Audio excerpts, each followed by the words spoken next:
accident you are about to review involved a CH-47D helicopter and occurred at 1750 on 23 September 1994, about 35 miles northeast of the town of McCall, Idaho. Portions of the unit had been working with the U.S. Forest Service, engaged in fighting forest fires for most of the fire season. The accident crew had been deployed for 27 days. Their first mission of the day was to transport 60 passengers to a rear area at 1800 and then provide fire bucket service until released.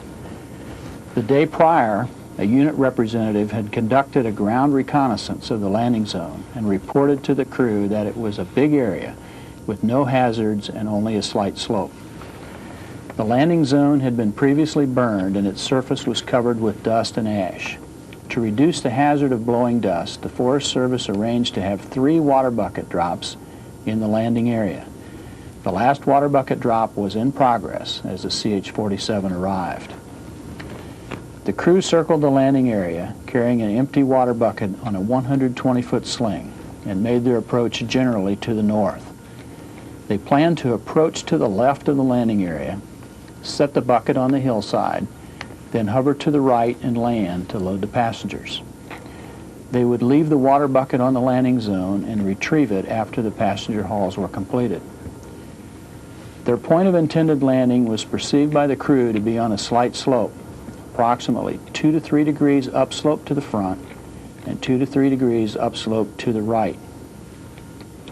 This perception proved to be erroneous, however, as the slope where they attempted to land was actually 11 degrees up to the front, not the 2 to 3 degrees that they had anticipated.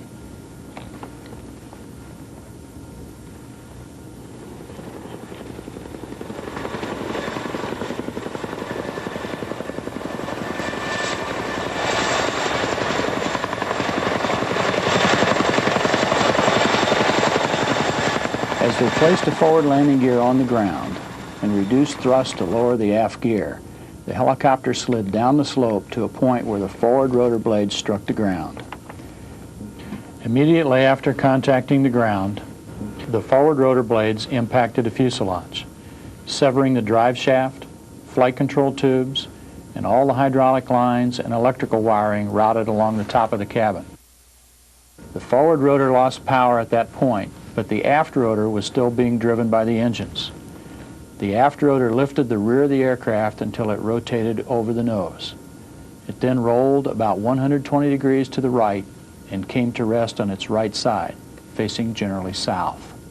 One crew member was fatally injured, and the other 3 received minor cuts and bruises.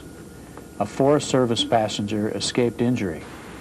The aircraft was totally destroyed. Romeo Fox, Romeo November on TAC 3.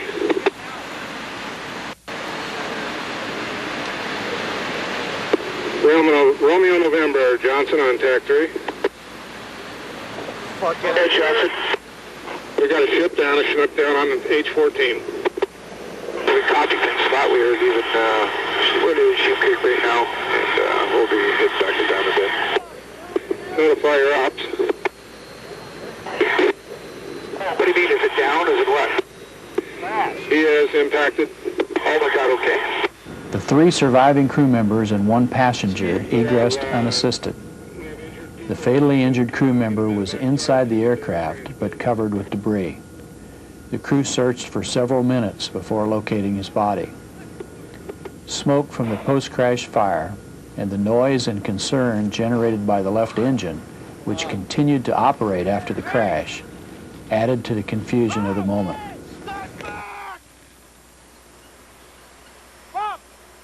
Bring that Jeep up here! Stay out of that area!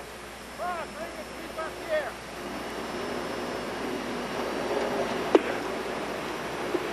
here! Romeo Fox, Johnson on TAC 3. Romeo Fox, go. Okay, the Chinook has impacted. We have survivors. I need air evac at Davis Ranch. A medevac helicopter was called immediately and arrived on the scene in approximately 20 minutes. Romeo Fox, do you copy? Romeo Fox, copy, to stand by.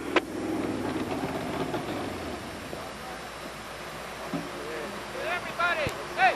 Up there! Yeah! Everybody. Come on, let's go back!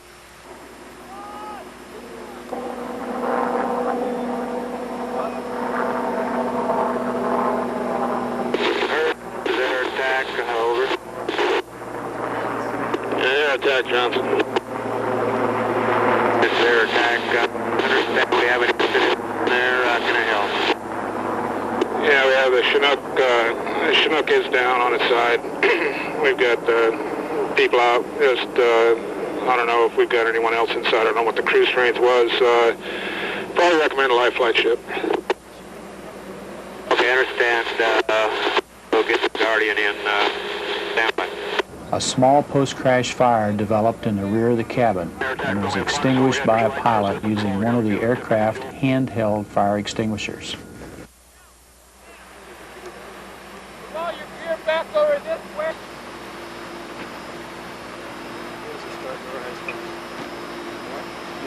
That's that one guy's still in there.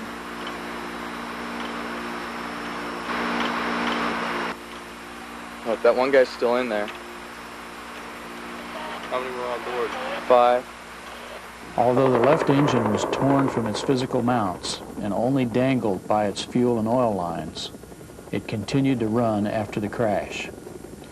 The crew attempted to shut the engine down by closing the manual fuel valve inside the cabin. However, damage to the airframe prevented the fuel valve from being completely closed. It allowed enough fuel through the line to sustain the engine at near idle RPM.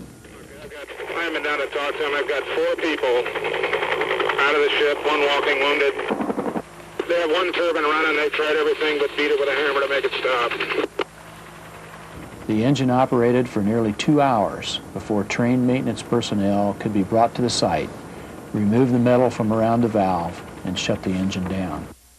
The cause of this accident was human error. The crew of the CH-47 was unable to accurately identify the most suitable portion of the landing area, and as a result attempted to land on an unexpected 11-degree slope.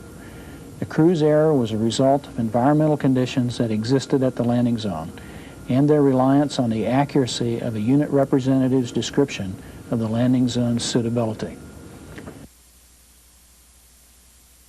The terrain features were not properly identified during the landing area reconnaissance. When the crew descended into the area from a near vertical position, they perceived the landing area to be fairly level. This was due to the angle from which they were viewing the area, and also because the area had been burned by the fire, there was nothing left to provide contrast.